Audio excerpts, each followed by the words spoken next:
In a luxury setting, a simple girl breaks into a world where everything seems perfect. While everyone rejects her, a businessman decides to act differently. This gesture awakens doubts about the life he always believed he controlled. And what begins as help reveals a transformation that changes everything around him. If this beautiful story of overcoming and love interested you, don't forget to subscribe to our channel and tell us from which city you are watching us. Continuing. The ballroom of the Hotel Unique in São Paulo was crowded that Thursday night. Golden lights reflected in crystal glasses, and the elegant murmur of conversation blended with the discreet sound of a string quartet. Roberto Almeida adjusted the knot of his Italian tie while observing the movement around him. At 42, he had built an empire in the real estate sector, transforming abandoned land into luxury developments that defined the city's skyline. His imposing presence and impeccable Armani suit reflected exactly what he represented: success, control, and power. Beside him, Patricia Almeida smiled at the guests with the precision of someone who had rehearsed every gesture. Her high-fashion navy blue dress perfectly complemented the diamond earrings Roberto had given her on their last wedding anniversary. 16 years together, 16 years of appearances in social columns, charity dinners, and events where every word had to be calculated, every smile strategically positioned. Patricia leaned slightly toward him, maintaining her smile while whispering through her teeth. "The senator just arrived. We need to greet her before the auction starts." Roberto nodded, accustomed to the social choreography his wife orchestrated with mastery. She always knew exactly whom to greet first, with whom to be seen, and especially whom to keep at a distance. The event was a charity auction, organized by one of the city's most prestigious foundations, and being there was not optional for those circulating in the same circles as the Almeidas. Roberto knew this, although lately he had begun to question the real meaning of all those social obligations. There was something mechanical about it all, a repetition that had stretched on for years without him being able to identify exactly when his life had turned into a sequence of empty commitments. While Patricia talked animatedly with a congressman's wife, Roberto discreetly stepped away toward the terrace. He needed air, a moment away from the superficial conversations and automatic smiles. The terrace offered a privileged view of the illuminated city, and he leaned against the glass railing, feeling the cool night wind against his face. That was when he saw her. A girl of approximately 10 years old was timidly approaching the groups of guests. Her brown hair was tied in a simple ponytail, and she wore a white blouse slightly yellowed by time and jeans with patches on the hems. Her worn-out sneakers contrasted brutally with the designer heels that dominated the environment. She carried a small wicker basket with some colorful handmade bracelets. Roberto watched as she approached a group of women. The reaction was immediate: disapproving looks, steps backward, an invisible barrier forming around her. The girl did not insist. She lowered her eyes and walked toward another group, this time of businessmen. One of them made a sharp gesture with his hand as if shooing away a bothersome insect. The girl took a deep breath, straightened her shoulders with a dignity impressive for her age, and continued. That was when her eyes met Roberto's. There was something in that look that paralyzed him. It wasn't a plea. It wasn't despair. It was determination mixed with a vulnerability she tried to hide, but which showed in the way her fingers gripped the basket handle. She began to walk toward him. Roberto had not yet moved when he felt Patricia's presence by his side. His wife had noticed the situation, and her expression changed instantly. The social smile disappeared, replaced by a mask of contained indignation. The girl was only a few steps away when Patricia stepped forward, blocking her path. "What are you doing here?" Her voice came out low but loaded with venom. "This is no place for people like you. How did you get in?" The girl stopped but did not retreat, her eyes fixed on Patricia with a courage that seemed much larger than her size. "I just wanted to show the bracelets. I make them myself. Maybe someone wants to buy them." Patricia let out a short, bitter laugh. "Buy here? Do you really think anyone at this event is interested in these?" She pointed to the basket with disdain. "These little things. Go away before I call security. You are embarrassing everyone." Roberto felt something move inside him. He watched the girl, who kept her chin up, despite the tears starting to form in her eyes. She wasn't there on impulse or whim. There was something deeper, a need that went beyond selling bracelets. And there was also courage. A courage that most of the adults in that ballroom did not possess. Without thinking much, Roberto reached out and lightly touched Patricia's arm. "Wait." His voice came out firmer than he expected. Patricia turned to him with an expression of complete incredulity. "What did you say?" "I said wait." Roberto leaned down slightly, getting to the girl's height. "Can I see the bracelets?" The silence that formed around them was absolute. Nearby conversations ceased, and Roberto could feel eyes turning toward them. The girl, still wary, opened the basket. Inside were about 15 bracelets, all handmade with colorful threads in various patterns. They were simple, but there was care in every knot, in every color combination. "Did you make them all yourself?"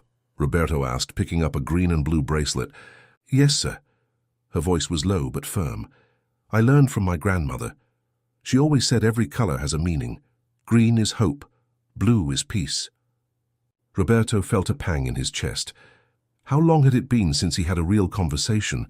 How long since someone had told him something that wasn't calculated, rehearsed, or self-interested? "How much?" "10 reais, sir." "I'll take them all. How much is that?" The girl's eyes widened. "All of them?" "All of them. And I'm going to pay 50 reais for each one." Roberto took his wallet from the inside pocket of his jacket and separated the bills. The girl looked at the money as if she couldn't believe it. Her hands shook slightly as she held out the basket. "Thank you, sir, thank you very much." Her voice was thick with emotion. "You don't know how much this means. What is your name?" "Isabella, sir, but everyone calls me Bela." "Bela." Roberto smiled for the first time that night, a genuine smile. "It's a beautiful name." "Roberto." Patricia pulled his arm hard, her fingers digging into his jacket sleeve. "Can we talk, now?" She dragged him away from the terrace, entering a side corridor that led to the elevators. Her face was red, and she tried to keep her voice low, but her anger was evident. "What was that? Have you completely lost your mind?" "I bought some bracelets. I don't see the problem." "You don't see the problem?" Patricia let out a hysterical laugh. "You just made a scene in front of half of São Paulo's elite. Everyone saw. Everyone is talking. How do you think this makes us look?" "How it makes us look?" Roberto felt a wave of frustration rise in his chest. It was always about appearances, always about what others would think, about how it would affect the image Patricia had spent years polishing like a rare jewel. "What if I don't care what they think?" Patricia stared at him as if he had uttered the greatest heresy. "You can't be serious.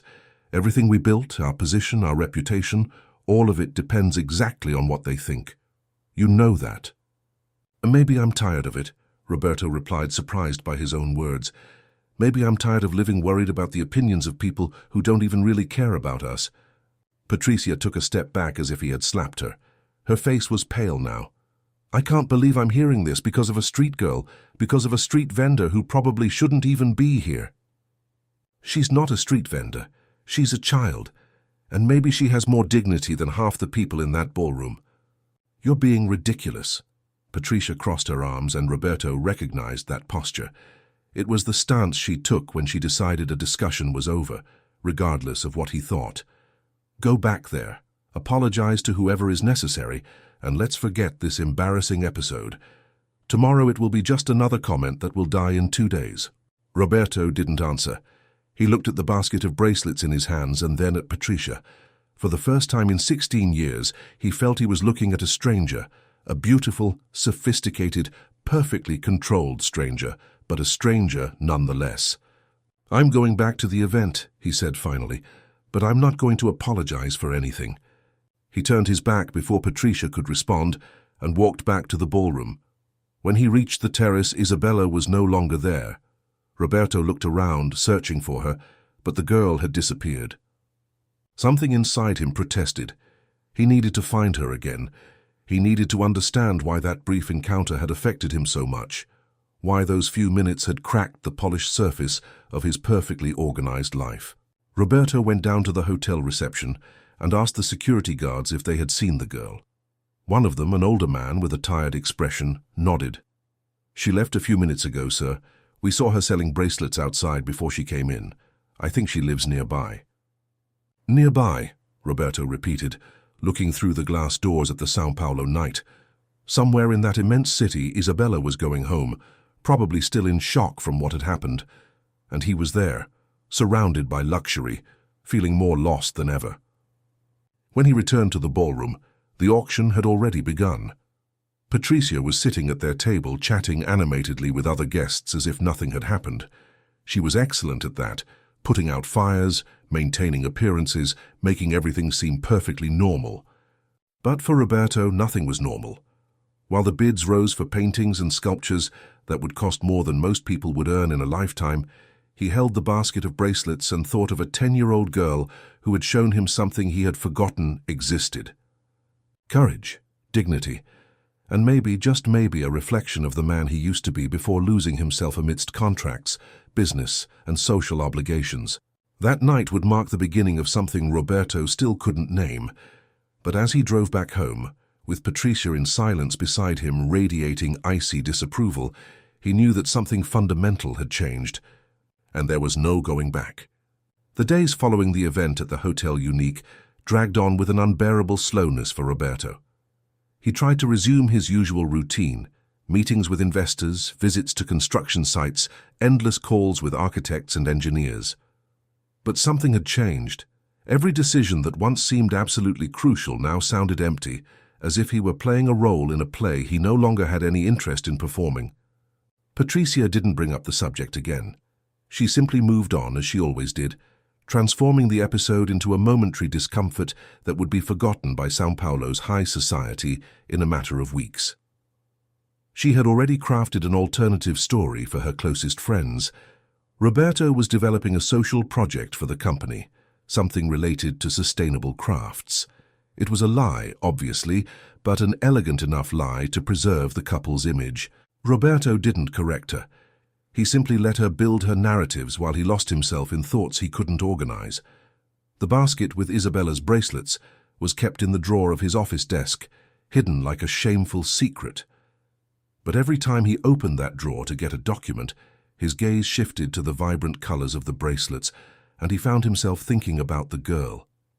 It was on the following Monday, exactly 7 days after the event, that Roberto made a decision. He cancelled his afternoon meeting, something he rarely did, and asked his driver to take him back to the Hotel Unique. The man didn't question it, accustomed to following orders without asking questions, but Roberto noticed the curious look in the rearview mirror. When he arrived at the hotel, Roberto got out of the car and stood on the sidewalk, observing the movement around him. It was an ordinary Monday, no events, no elegant crowds, just hurried people coming and going, pedestrians with shopping bags, executives talking on cell phones. No sign of Isabella. He walked to the hotel entrance and found the same security guard he had spoken to on the night of the event. The man recognized him immediately and straightened his posture. "Good afternoon, Mr. Almeida." "Good afternoon." Roberto hesitated for a moment. "That guard, do you remember the girl who was selling bracelets on the night of the auction?" The man nodded. "Yes, sir, little Bela. She shows up around here every now and then. Do you know where she lives?" The guard scratched his head thoughtfully. "Not exactly, sir, but I always see her heading toward Rua Augusta. I think she lives around there, maybe in the side streets. There's a community near Vila Madalena, many families." Roberto thanked him and returned to the car. He asked the driver to head in the indicated direction, slowly, while he watched the streets closely. The region was an interesting mix of São Paulo. Modern buildings living alongside old houses, art galleries next to traditional bars, sophisticated restaurants a few meters from street vendors. That was when he saw her. Isabella was sitting on a park bench, the same wicker basket by her side. But this time she wasn't selling bracelets. She was reading a worn-out book, completely absorbed in the pages, her feet swinging in the air without touching the ground. Roberto asked the driver to stop. He got out of the car and walked toward the square. Isabella hadn't noticed his presence yet. Roberto watched for a moment, noticing details he hadn't caught the first time. The way she turned the pages carefully, as if the book were a fragile treasure. The concentration on her face, the faded school backpack left at her feet. "Hi, Bella." The girl looked up sharply, startled. When she recognized him, her face lit up with a genuine smile. "Hi, sir." She closed the book quickly and stood up. "Did you come to buy more bracelets?" Roberto smiled. "Actually, I came to see how you are." The answer seemed to confuse her. "Me? Why?" "Because I kept thinking about you. That day at the hotel, you were very brave. Not everyone would have that courage." Isabella looked down, a bit embarrassed. "I needed to sell them. My grandmother is sick. She can't work right now, so I need to help." Roberto felt his chest tighten. "How old are you?" 10. I'll be 11 in July. "Do you live with your grandmother?" Isabella nodded. "My mother works as a maid. She leaves early in the morning and only comes back at night. Sometimes she sleeps at work when the boss needs her, so it's just me and Grandma at home." "And your father?" She shrugged with a sad naturalness. "He left when I was little. My mother says he had problems, that he couldn't take care of a family. I don't know anything else about him." Roberto sat on the bench beside her, and Isabella sat down again too, still clutching the book to her chest. "What book is that?" "It's about a girl who finds a magical world inside a wardrobe. My school teacher lent it to me. I really like reading. Do you like school?" Her eyes shone. "I love school. It's my favorite place. There I can learn new things. I can use the library. I can talk to the teachers. They always treat me well." "And what do you want to be when you grow up?" The question seemed to catch her by surprise. "No one has ever asked me that before." She was silent for a moment, thinking. "I think I wanted to be a teacher, or maybe a veterinarian. I like animals a lot. But my mother says that's too much of a dream, that we need to be realistic." Roberto felt a wave of indignation, not at Isabella, but at the unfair situation that forced her to diminish her own dreams. "What if I told you it's not too much of a dream? What if I told you that you can be whatever you want?" Isabella stared at him with a mixture of hope and skepticism. "Are you serious, sir?" "Completely serious." Roberto leaned forward. "Bela, I want to help you, not just by buying bracelets, but for real. I want you to be able to keep studying. I want you to have opportunities." "Why?" The question came out so direct that Roberto was left without an answer for a moment. "Why do you want to help me? You don't even know me." It was a fair question. Roberto took a deep breath. "Because that day at the hotel you showed me something I had forgotten. You showed me that there is still dignity, courage, and honesty in the world. And because I think you deserve to have the same chances as any other child." Isabella remained silent, processing the words. Then, with an impressive maturity for her age, she asked, "And the lady who was with you, she won't like this?" Roberto couldn't help a sad smile. "Probably not. But sometimes we need to do what's right even if other people don't understand.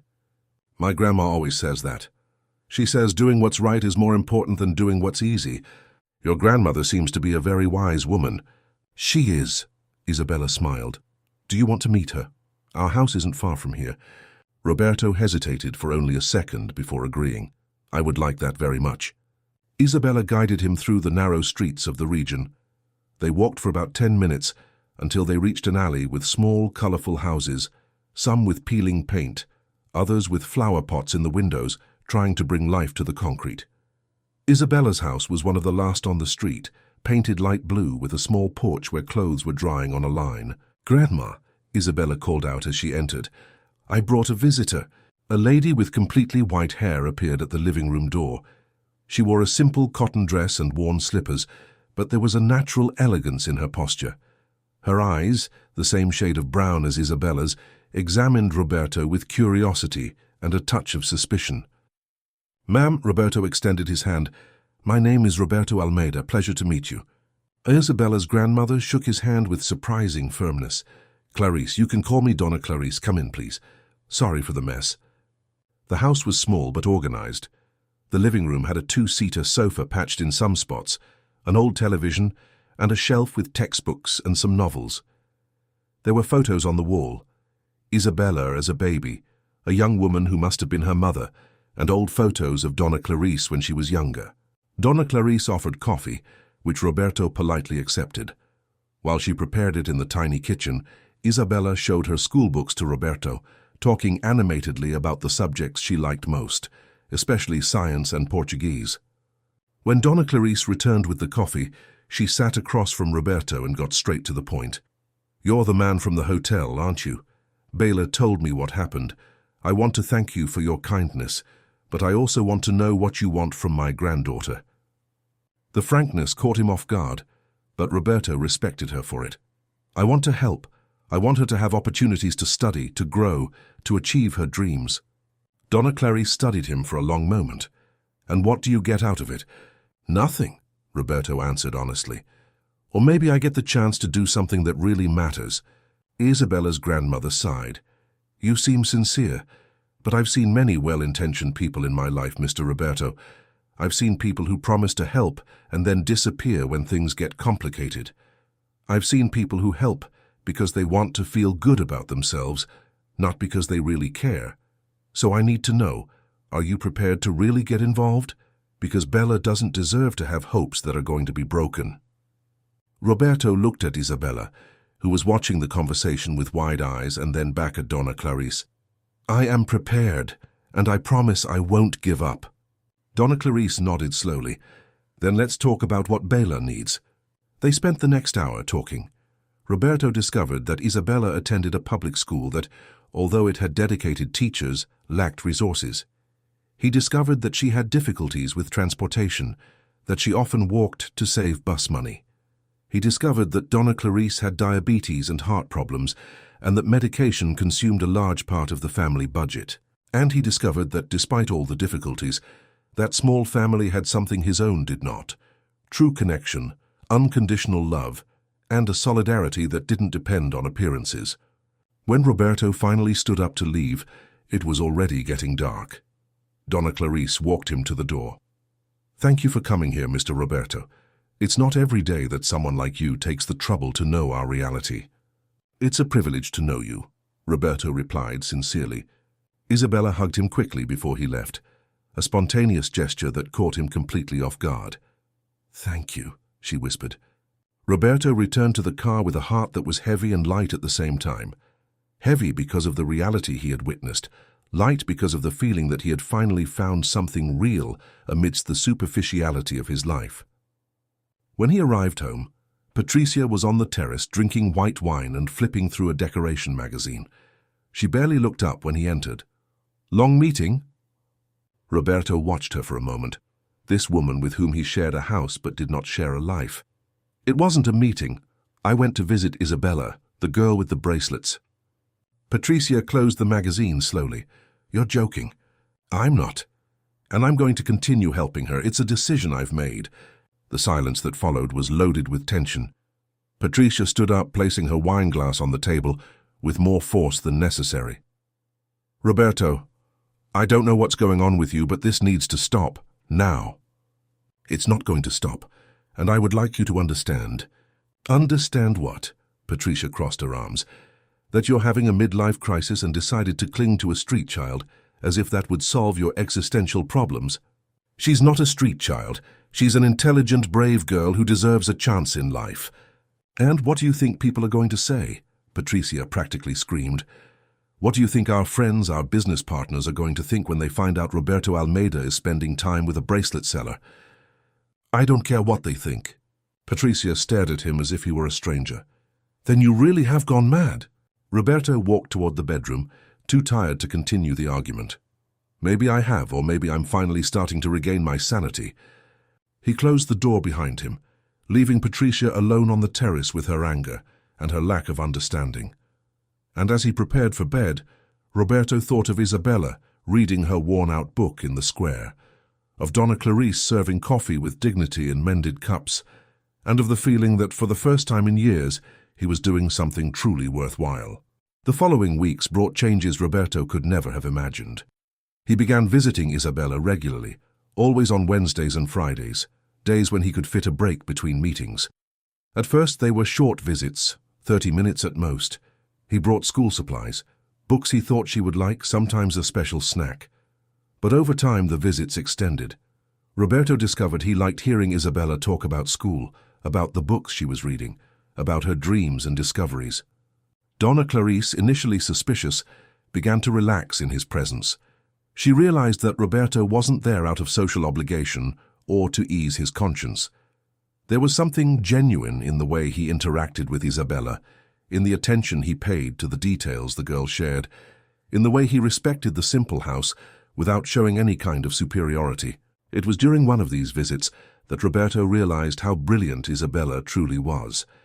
She was doing math homework at the kitchen table, and he offered to help.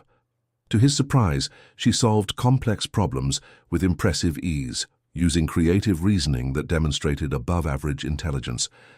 "You're very good at math," Roberto commented, genuinely impressed. Isabella shrugged as if it were of no importance. "I like numbers, they make sense. No matter who you are or where you come from, 2 plus 2 will always be 4.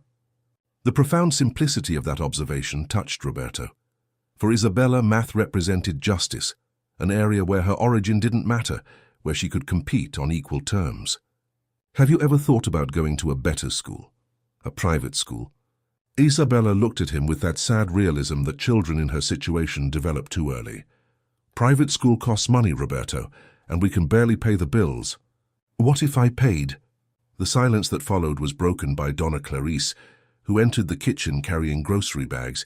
She had overheard the proposal. "Mr. Roberto, can I speak with you outside?" In the small backyard, surrounded by clothes on the line and pots of herbs, Donna Clarice faced Roberto with a seriousness he had learned to respect. "Are you talking about changing Bella's school?" "I am. There are excellent schools in São Paulo with scholarships, special programs. Isabella has the potential to go very far. She just needs the opportunity." Donna Clarice sighed, sitting on a wooden stool. "Mr. Roberto, you are a good man, I see that. But you need to understand one thing. If you start giving this kind of opportunity to Bella, you cannot give up halfway. Because if she tastes a better life and then loses everything, it will hurt much more than never having tasted it." "I won't give up." Roberto crouched down to be at her level. "I promise, and I know it's a big promise, but I'm serious." "And your wife, does she agree?" The question hit Roberto like a punch. "No, she doesn't. But that's not going to stop me." Donna Clarice studied his face for a long moment. "This is going to cause problems in your marriage."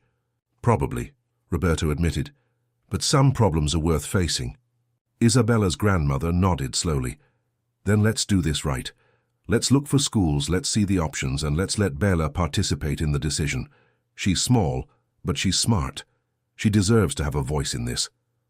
That was how Roberto began dedicating part of his time to researching schools, visiting institutions and talking to directors. He discovered a private school in the Consolação area that had a scholarship program for high-performing students. The process was rigorous: exams, interviews, school record analysis. But Roberto was sure Isabella would succeed. Meanwhile, at home, the tension with Patricia reached unsustainable levels. She didn't scream, she didn't make scenes. Patricia was more sophisticated than that. She used silence as a weapon, transforming the house into a cold war zone where every word had to be measured. Every gesture carried hidden meanings. One night, during an especially silent dinner, she finally spoke. "I got a call today from Mariana Fonseca."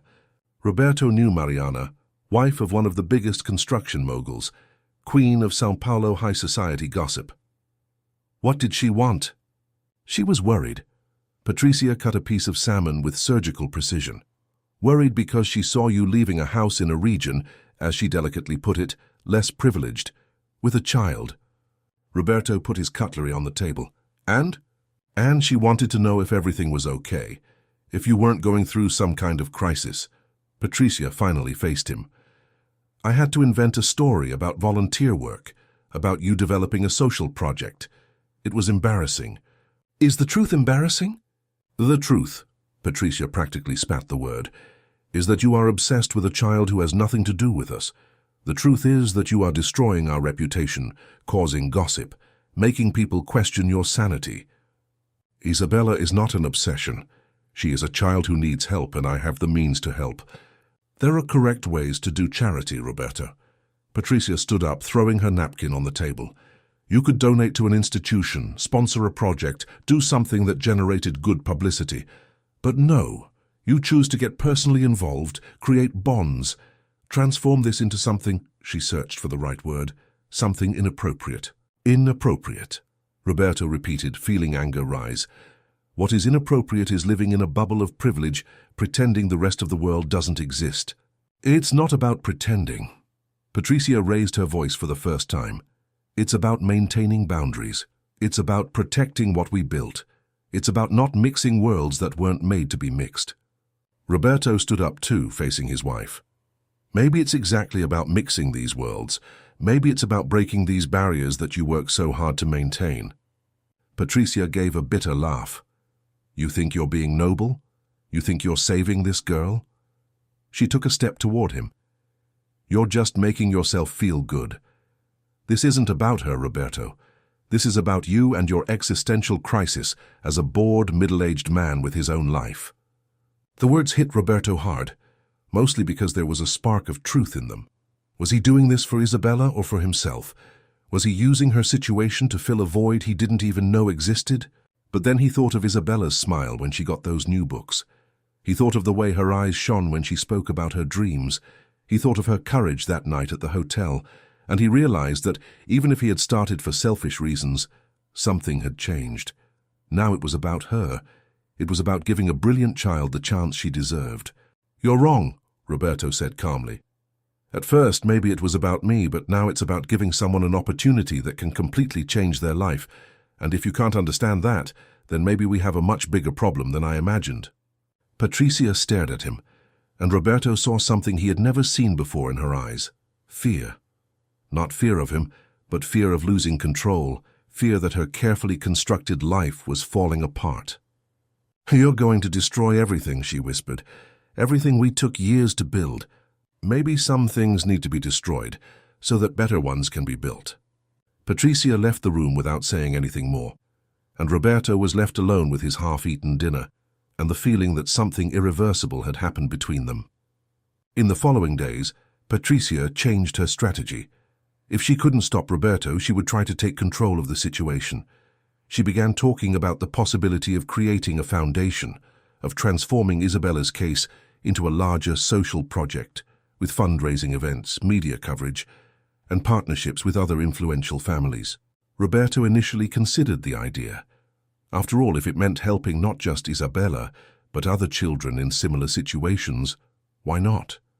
But when Patricia began planning a gala event, with photographers, social columnists, and a prepared speech for him about corporate social responsibility, Roberto understood. She didn't want to help. She wanted to transform everything into a public relations operation, into another way to polish the couple's image before society. Isabella would become just a pretty face in promotional photos, an inspiring story to be told at fancy dinners. No, Roberto said when Patricia presented the complete planning for the event. This is not going to happen.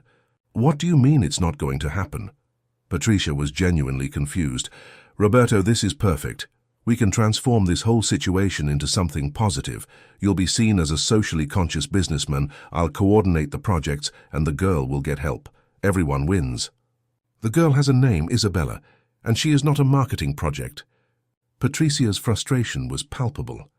So what do you want? To keep doing this in an amateur way, without structure, without recognition? I want to do it the right way, without spotlights, without photographers, without turning her life into a spectacle. That was when Patricia revealed her ace in the hole. She scheduled a meeting with a well-known journalist specialized in stories of overcoming and social responsibility. The woman showed up at their house on a Saturday morning, equipped with a recorder and a notepad, ready to hear the inspiring story of the businessman who was changing the life of a needy child. Roberto only found out when he went down for breakfast and found the two of them chatting animatedly in the living room. The anger was immediate and visceral. Patricia, can I speak with you? Now. In the office, with the door closed, he couldn't contain his indignation. How could you do this without consulting me? Patricia remained calm, a calculated calm that only irritated him more. I'm trying to save our reputation, Roberto. I'm trying to turn this chaotic situation into something positive. If you can't see that, that's your problem. You don't understand.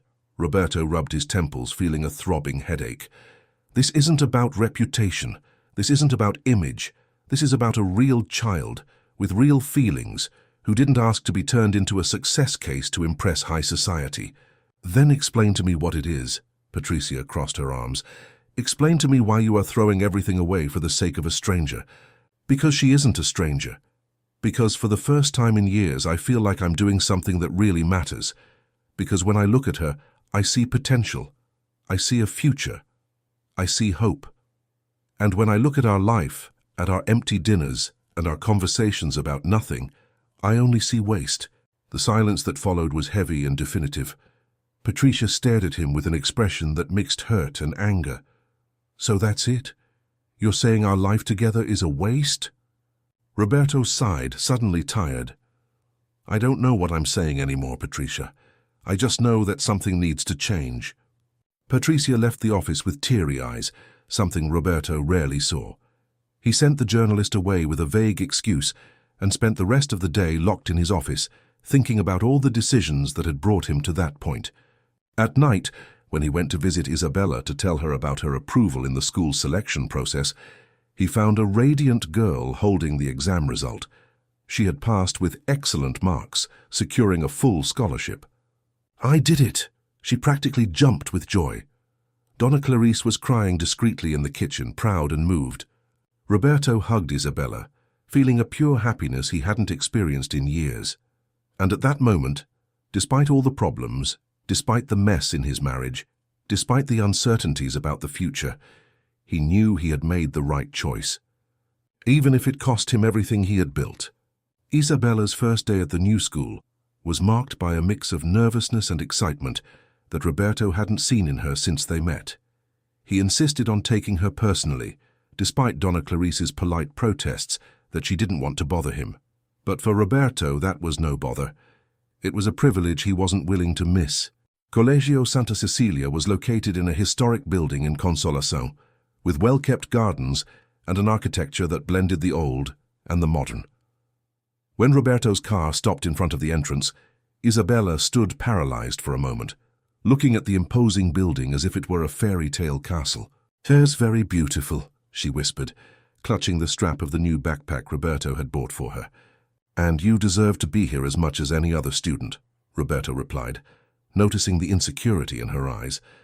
"But what if they don't like me? What if I don't fit in?" Roberto crouched down to be at her level. "Bela, look at me. You are one of the smartest people I know. You earned this spot on your own merit. No one gave it to you as a gift. You fought for this and won. Never forget that." Isabella nodded, taking a deep breath to calm herself. "Thank you for everything." She hugged him quickly before heading toward the entrance where other students were already gathering. Roberto stood watching until she disappeared through the gate, feeling a mix of pride and apprehension. He knew the coming months would be challenging for Isabella. She would have to adapt to a completely new environment, deal with classmates from a reality different from hers, and constantly prove that she deserved to be there. But if anyone could do it, it was her. What Roberto didn't expect was that complications would come from all sides. 3 weeks after classes began, he received a call from the school principal asking for an urgent meeting.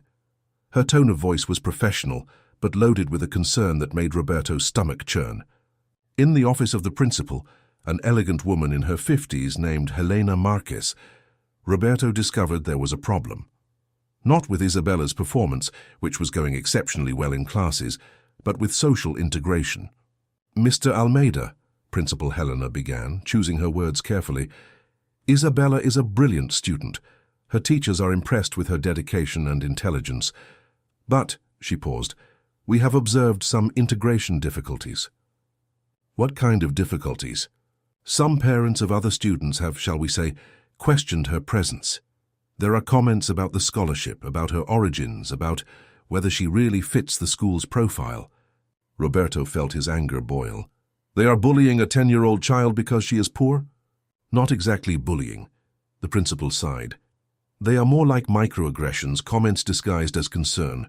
One mother complained that Isabella didn't have the same materials as the other students, that this could affect the class level. Another father suggested that maybe she would be better off in an environment more suited to her social context." "And what is the school's position on this?" Helena faced him directly.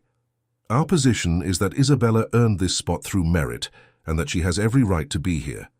But I cannot ignore that there is pressure. Some of these parents are important donors, board members, influential people. So you're telling me that money and influence are worth more than justice? That's not what I said, the principal replied firmly. I'm just being honest about the situation, and I'm calling you here because I think you, as her patron, need to be aware. Isabella is going to need extra support, both emotional and practical. Roberto left the meeting with renewed determination. He wouldn't let prejudice and elitism destroy Isabella's opportunity. He began to get more actively involved, not only ensuring she had all the necessary materials, but also talking to her regularly about how she was feeling, helping her navigate the complexities of that new world. It was during one of these conversations that Isabella finally opened up about the difficulties. They look at me differently, she confessed, sitting on the park bench where they used to meet. There's a girl, Julia, who always comments on my clothes. She never says it to my face, but I hear it when she talks to her friends. She says I look like I don't belong there. And what do you feel when you hear that?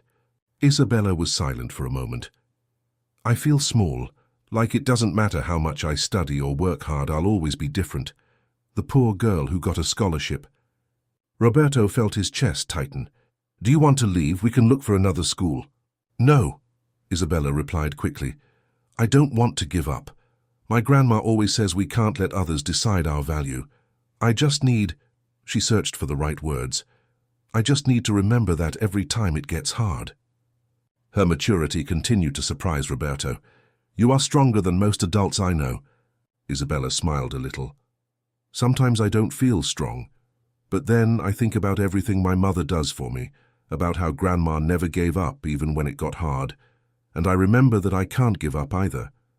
While Roberto dealt with Isabella's challenges at school, the situation at home deteriorated rapidly. Patricia had become a cold and distant presence, moving through the house like an elegant ghost who avoided any kind of direct confrontation. She slept in the guest room, kept conversations only to practical matters related to the house, and spent more and more time out at lunches with friends, charity events, and club meetings.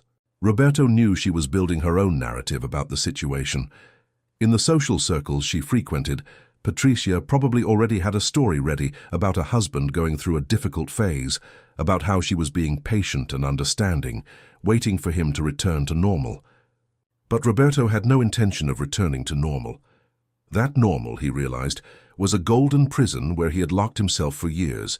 The final explosion happened on a Friday night, 3 months after Isabella had started at the new school. Roberto arrived home and found Patricia in the living room with 2 women he vaguely recognized from social events. They all had wine glasses in hand, and expressions that changed quickly when he entered. Roberto, Patricia stood up with a forced smile. Do you remember Cristina and Beatrice? He politely greeted the 2, immediately feeling that he had arrived in the middle of a conversation about him. The tension in the air was palpable. Cristina, a woman in her 40s with jewelry that probably cost more than a popular car, was the first to speak. Roberto, we were just talking about your social project. It's admirable, really. Her tone said exactly the opposite. Roberto waited, knowing there was more coming. It's just that, Beatrice continued, and we were mentioning this to Patricia. There is a fine line between helping and creating a situation, she searched for the right word, inappropriate. Inappropriate, Roberto repeated, crossing his arms. And what exactly do you consider inappropriate? Cristina exchanged a significant look with Beatrice before continuing. Well, a married man spending so much time with a girl who isn't family, visiting her house regularly, getting so deeply involved, that can lead to, shall we say, uncomfortable interpretations. Roberto felt his blood boil. What exactly are you insinuating? We aren't insinuating anything, Beatrice hurried to say. Just alerting you that people talk, and in circles like ours, appearances matter as much as reality. Then let me be absolutely clear, Roberto said, his voice low but loaded with contained anger. I am helping an extremely intelligent child have access to the education she deserves. There is absolutely nothing inappropriate about that, except in the minds of people who cannot conceive of kindness without ulterior motives. Roberto, Patricia stood up, trying to calm the situation. They are just worried about our reputation.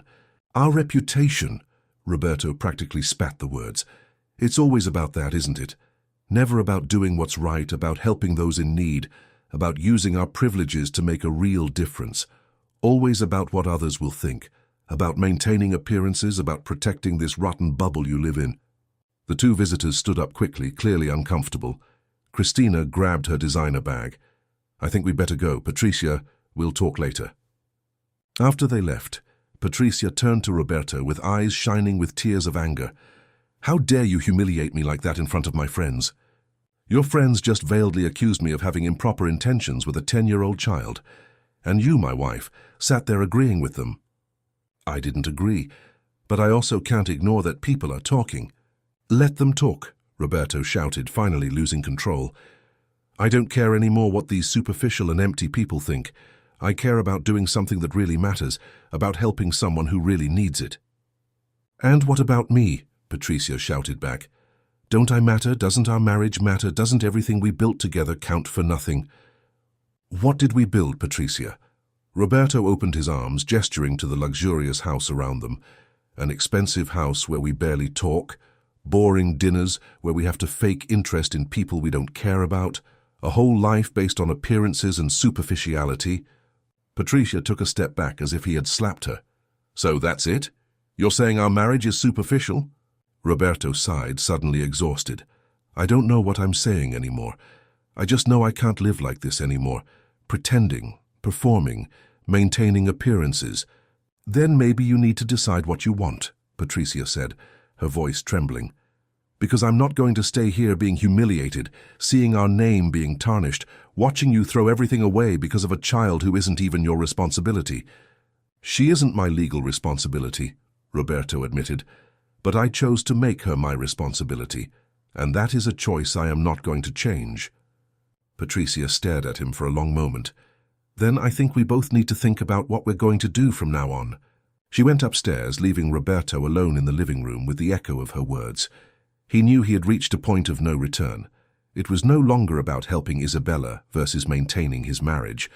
It was about who he wanted to be versus who he had been. And for the first time in his adult life, Roberto was choosing to be authentic, even if it cost him everything he had built on foundations of convenience and appearances. That night he called Donna Clarice and asked if he could visit Isabella the next day. When he arrived, he found the girl reading in the backyard, books scattered around her like precious treasures. She looked at him and immediately realized something was wrong.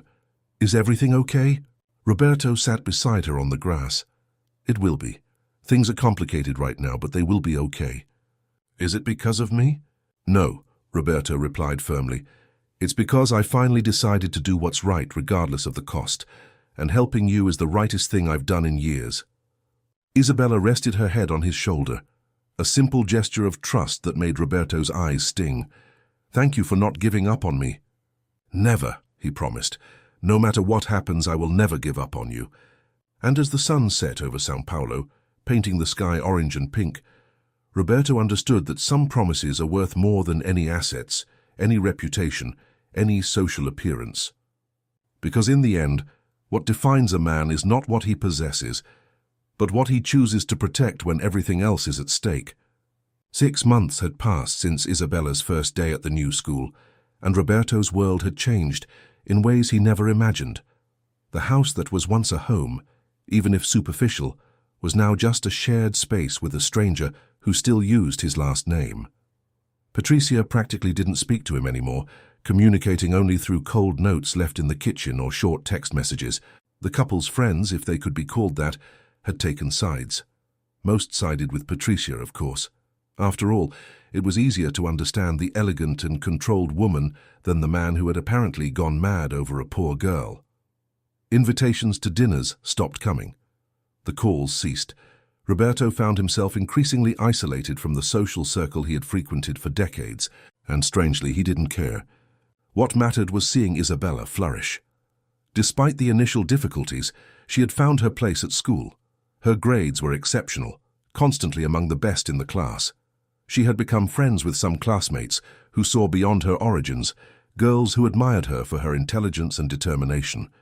Teachers frequently praised not only her academic performance, but her insatiable curiosity and impressive work ethic.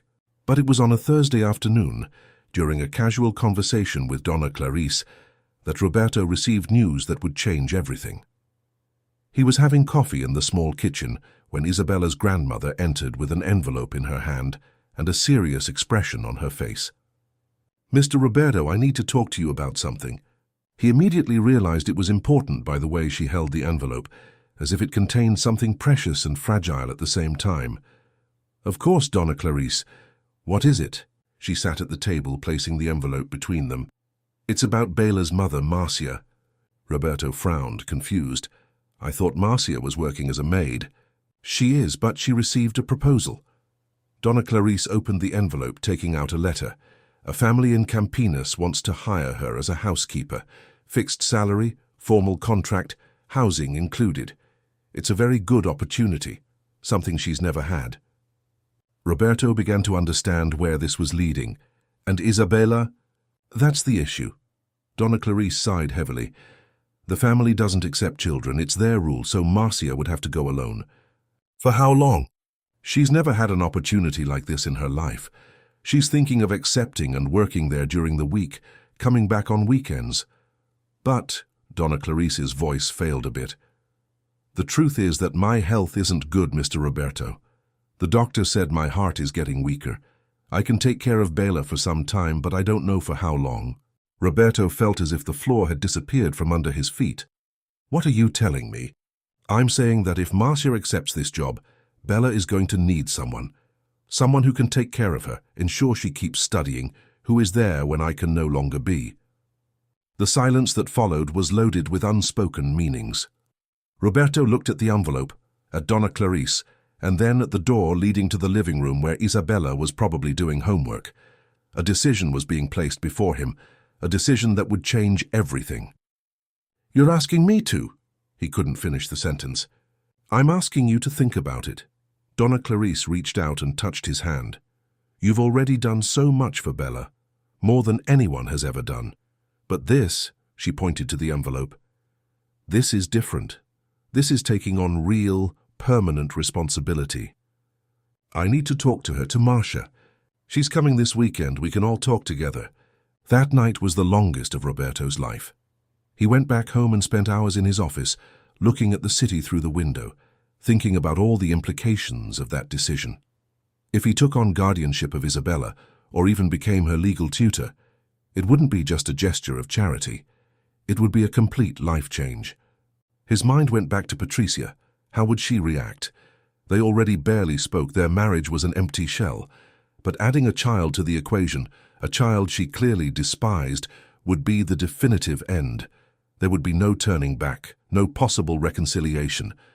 But when Roberto thought of Isabella, of her smile, of her determination, of everything good she represented in the world, the decision seemed simple, frighteningly simple. On Saturday, Marcia arrived. She was a woman in her mid-30s, with tired but beautiful features, hands calloused from years of hard work. She hugged Isabella with an intensity that spoke of longing and love, and Roberto saw tears in the eyes of both. When they sat down to talk, Marcia got straight to the point. "Mr. Roberto, I don't know how to thank you for everything you've done for my daughter. The school, the books, the support. I never had the means to give that to her." "You've already given her something much more important," Roberto replied. "You gave her love, values, character. The rest is just opportunity." Marcia wiped away tears. "I received this job proposal. It's the chance of my life, but—" She looked at Isabella. "It means being away from her during the week. And my mother," she looked at Donna Clarice, "isn't well. I'm torn." It was Isabella who spoke, surprising everyone. "Mum, you have to accept." Her voice was firm despite the emotion. "Grandma taught me that when we get an opportunity, we can't waste it. You worked so hard, sacrificed so much. This is your chance." Marcia pulled her into a tight hug. "But what about you, my love?" Isabella looked at Roberto, and in that look was a trust that made him feel simultaneously honored and terrified. "I'll be fine. Roberto will take care of me, won't you?" All eyes turned to him. Roberto took a deep breath, knowing that what he said next would change everything. "Yes." He looked at Marcia, then at Donna Clarice, and finally at Isabella. "I will take care of her. If you trust me, If Marcia allows it, I want to be Isabella's legal tutor. I want to ensure she stays in school, has everything she needs, and has a stable home. Marcia began to cry again. You would do that, even knowing everything it means? I would. More than that, I want to do it. Roberto felt absolute clarity. Isabella deserves to have every opportunity possible, and I will do everything in my power to ensure that. Donna Clarice placed her hand over Roberto's. You know this will change your life completely. My life has already changed completely. 6 months ago, I was an empty man living a life without purpose. Now I have a reason to wake up in the morning. Now I have something that really matters. In the following days, Roberto consulted lawyers, organized documentation, and began the legal process of tutorship. And when he finally gathered the courage to tell Patricia, he found her in the living room, flipping through a decoration magazine as if nothing in the world affected her. Patricia, I need to talk to you about something important. She looked up, her expression revealing a mix of boredom and irritation. What is it now? I am going to take on legal tutorship of Isabella. The silence that followed was absolute. Patricia closed the magazine slowly, placing it on the coffee table with movements too controlled to be natural. Repeat what you just said. Her mother received a job proposal in another city. Her grandmother is sick. Isabella needs a legal guardian. I am going to be that guardian. Patricia stood up, her face pale with contained rage. You have lost your mind for good, completely. No, for the first time in a long time I am sane. You're talking about bringing a child into our house, a child who has nothing to do with us. She has everything to do with me now, and yes, she is going to live here. Odiam, Roberto paused. I will look for another place for us to live. Patricia let out a hysterical laugh. Another place? This is our house, Roberto, ours. And you can keep it. Roberto felt a strange calm taking over him. I'm going to move out. I'll look for an apartment, something suitable for me and Isabella. You're talking about separation. I'm talking about doing what I should have done months ago. Our marriage is over, Patricia. You know that as well as I do. We are only maintaining appearances, and I am tired of appearances. Patricia stared at him with a mix of shock and anger. 16 years. 16 years of marriage you are throwing away because of a street girl. It's not because of her, it's in spite of her. Our marriage was already dead a long time ago. We just didn't have the courage to admit it. Isabella just showed me that there is more to life than maintaining a perfect facade to impress people who don't even care about us. Patricia turned toward the window, her shoulders tense. You're going to regret this. Maybe, Roberto admitted, but I'll regret it much more if I don't try. He went upstairs to the bedroom and began separating his things. He called a real estate agency and scheduled apartment viewings for the next day. And as he organized his clothes into suitcases, Roberto felt something he hadn't experienced in years, the feeling of being in control of his own life, of making decisions based on conviction and not on convenience. 2 days later, he found a spacious apartment in Villa Maddalena with 3 bedrooms, plenty of natural light, and a small library that would be perfect for Isabella's books. He signed the contract the same day. When he told Isabella about the move, he expected to find her nervous or worried. Instead, she hugged him tight and whispered, "Thank you for choosing us." And at that moment, Roberto understood that this wasn't a choice he was making.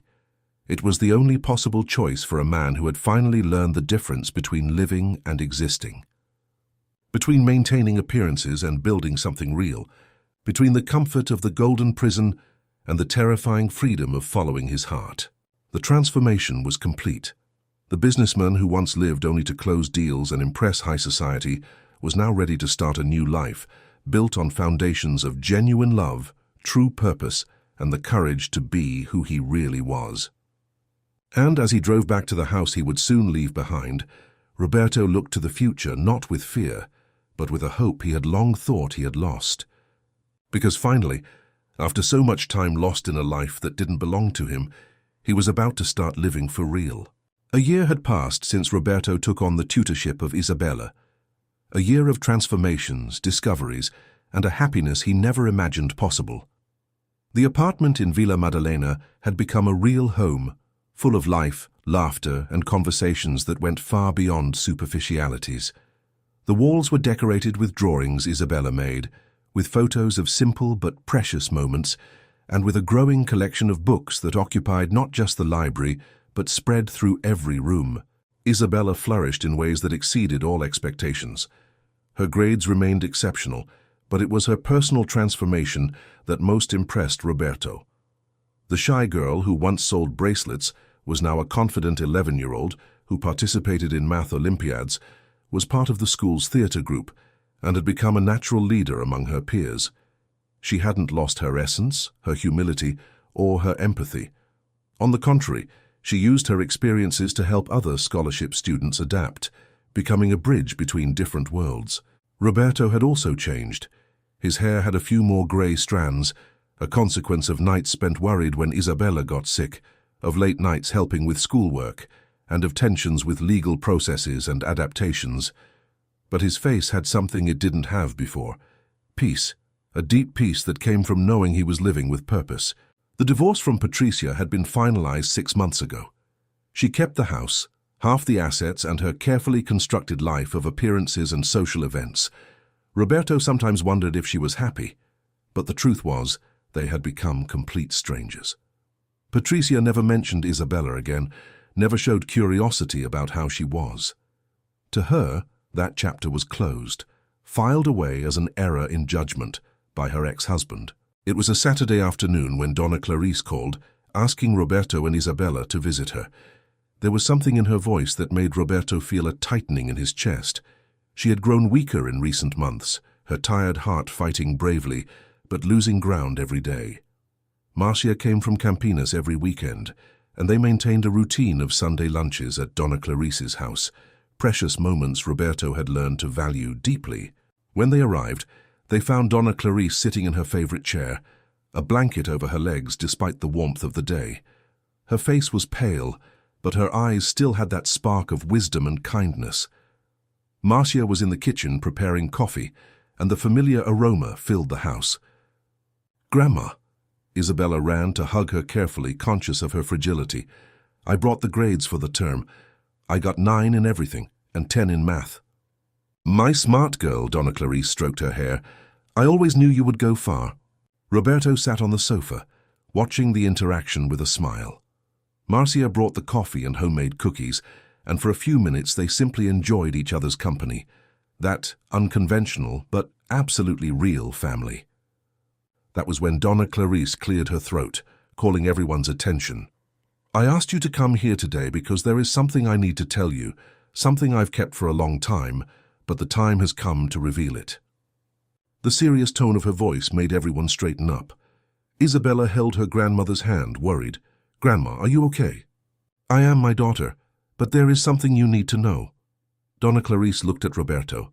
"Especially you, Mr. Roberto." Roberto felt his heart accelerate. "You can speak, Donna Clarice." She took a deep breath as if preparing to reveal something kept for a long time. That day at the hotel, when Bela went to sell the bracelets, it wasn't by chance that she chose that place, that event. Isabella frowned. "But Grandma, you yourself suggested I try there because you said people with money might buy the bracelets." "Yes, I said that, but it wasn't just for that." Donna Clarice took an old box that was beside her chair. She opened it slowly and took out some old photos, yellowed by time. "Mr. Roberto, do you remember a woman named Helena Souza?" Roberto felt as if the floor had moved under his feet. Helena Souza. The name echoed in his mind, bringing back memories of more than 20 years ago. Helena Souza.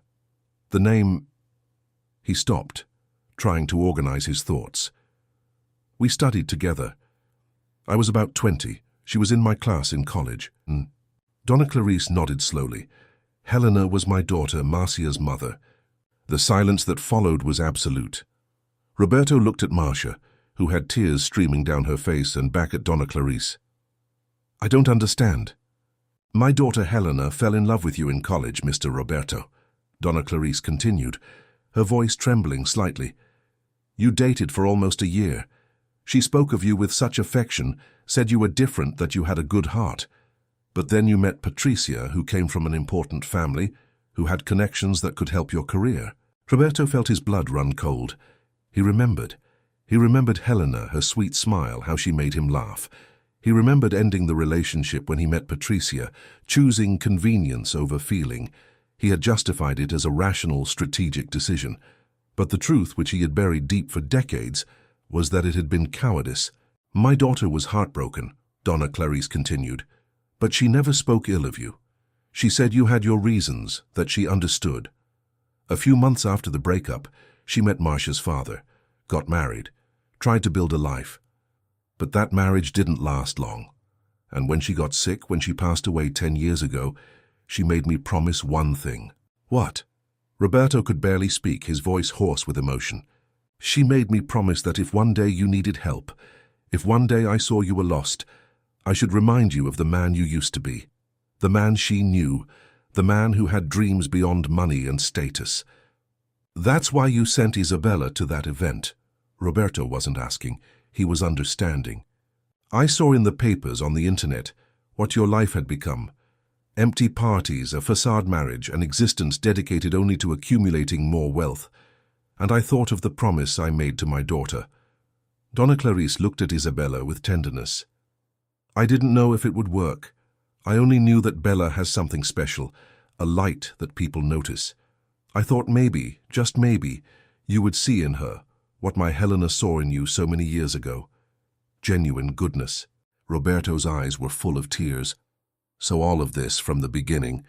"No, Mr. Roberto," Donna Clarice interrupted firmly. "What happened afterward was genuine. I only created the opportunity.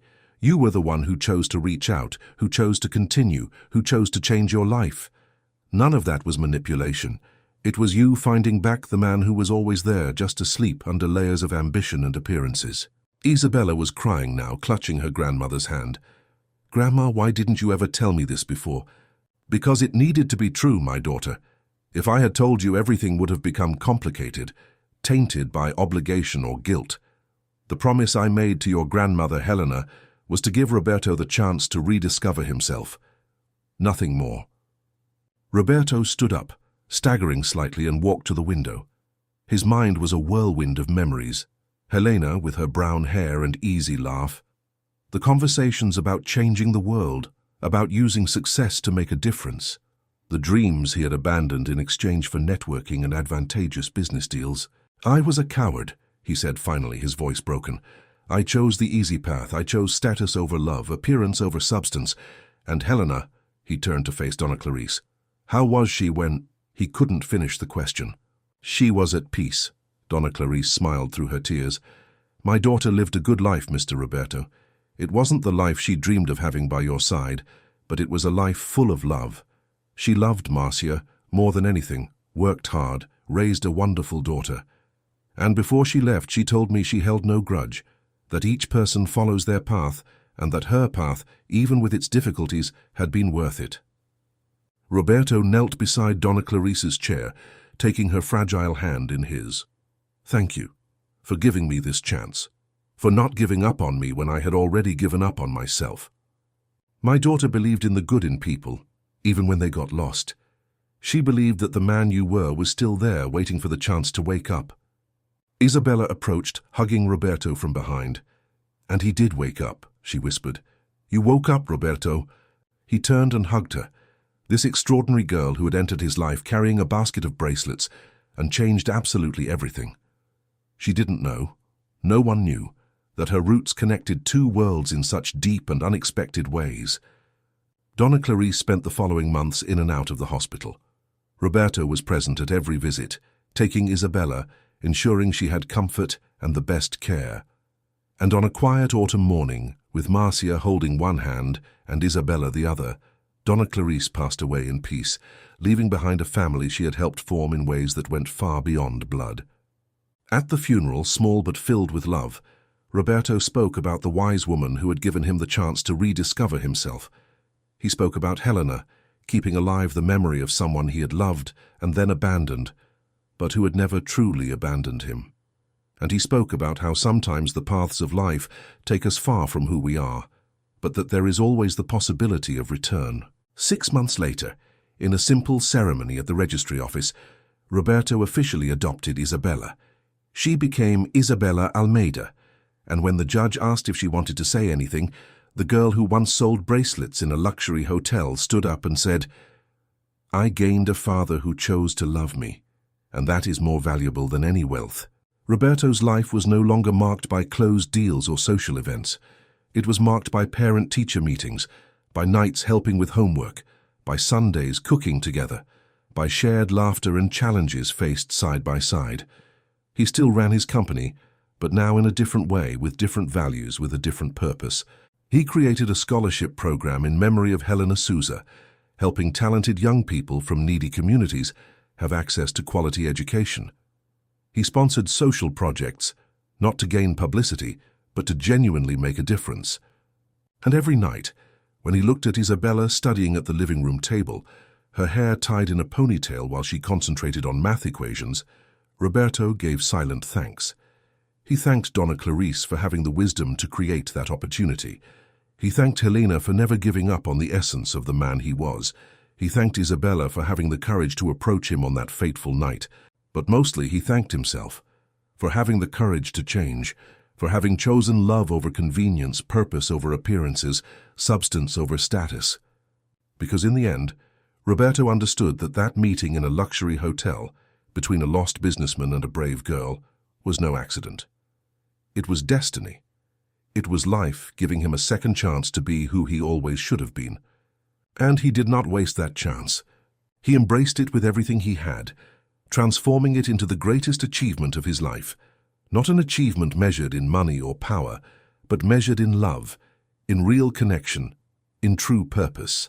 And as Isabella grew, transforming into a brilliant and compassionate young woman, Roberto knew he had finally found what he had been looking for throughout his entire adult life, the feeling of being exactly where he should be, being exactly who he should be. Her father, a protector, a man who chose the heart over convenience, and in that choice, he found not just a new meaning for his life, but a happiness that no amount of money could ever buy. Because some things, the most precious ones, have no price. They are simply built, day after day, with love, dedication, and the courage to be true. And that was the story of Roberto and Isabella. A story that began with colorful bracelets and transformed into something much deeper, a real family, built not by blood ties, but by choice, by love, and by the unshakable belief that it is never too late to start over. Dear listeners, we hope the story of Roberto and Isabella has touched your heart. If you were moved by this journey of transformation, leave your like, subscribe to the channel, and tell us in the comments what marked you most in this story. Was it Isabella's courage, Roberto's transformation, Donna Clarice's wisdom? Every day we bring intense stories like this one, which reveal the deepest side of the human soul, making us reflect